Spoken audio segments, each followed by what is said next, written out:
This is Keith. And if you ever wonder how you had data in separate tables and you had no idea how to combine them into one clear report, this video is for you. So we're going to take this data that's in individual ranges here, store ID, region, and month, and we're going to combine all those into a separate table, a final report that's going to look similar to this. So in other words, for each store ID, we want to give it the values of all these regions. So as you can see here, store one as north regions, okay? And then for each north region, we want to assign it these months right here, as you can see here. And we're going to do the same process for each region, for each store ID. So now down here, we got the south region, and we're going to assign it all these different months. So we're going to have one big table at the end. So our first step is to create individual tables, Excel tables, out of these three ranges here. So we're going to press Control T, click OK, and then we're going to name this store ID. We'll do the same thing for region, Control T.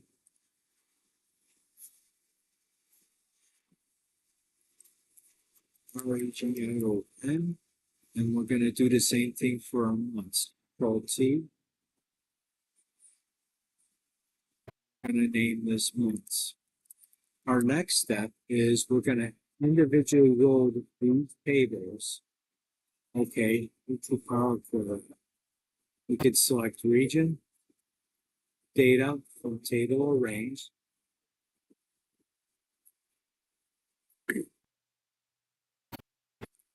And at this point, we don't need to do anything else. We're going to load this back into an Excel as a connection because we're not going to need these individual tables in Excel.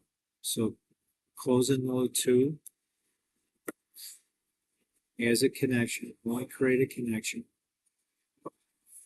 And now over here, we have the region connection only query. We're going to do the same thing for months.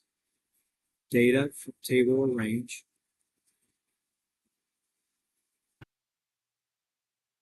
Again, we're not going to do anything else.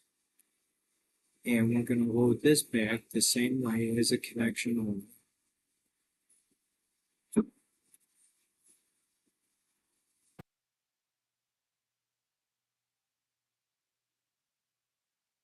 And now we're going to do the same thing for our store ID table.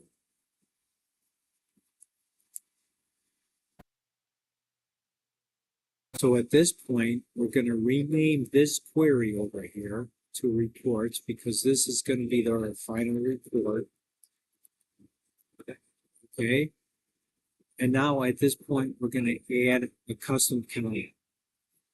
So we're going to stay on this final query here. And we're going to add a custom command to it. And we're going to call this region. And our Power Query formula is simple. What we want to do is we want to bring in all the values of this region into a separate column. So we're going to type in region. It automatically detects this query here. So that's what this means. And then click OK. So it creates a separate column. So if you select individual value, you could see that it brought in all the queries down here in the bottom. I mean, all the regions. And each one has those values here. Okay? We'll expand this in a second. We're also going to create a separate column, custom column for the months query. We're going to call this months.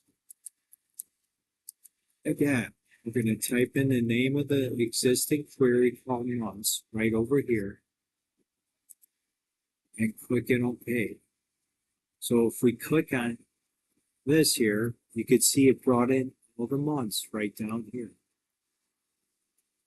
Okay. Now our thing that we're going to do, we're going to expand this So it assigns all the regions to all these individual store IDs. So we're going to expand here.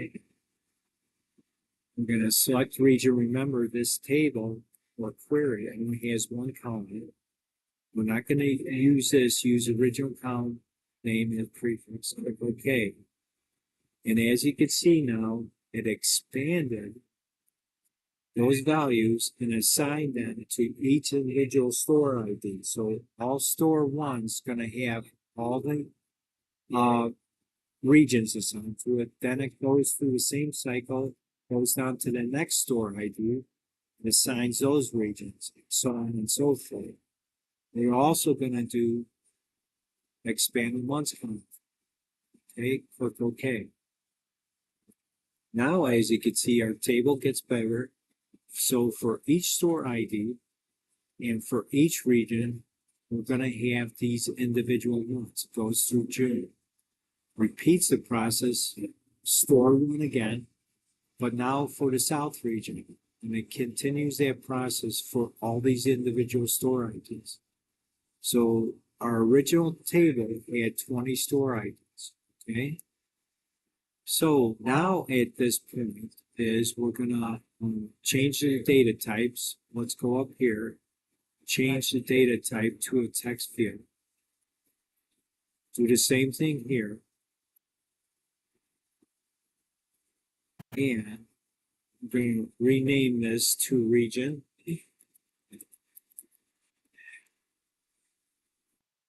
Let's also rename this to months. Okay. Now at this point is we're gonna close and load this to a table within Excel.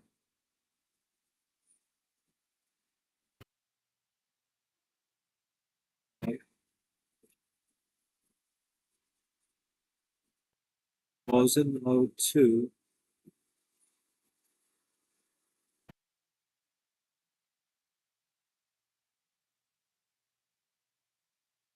do it as a table. We're going to choose, in this case, existing worksheet because I want to show you.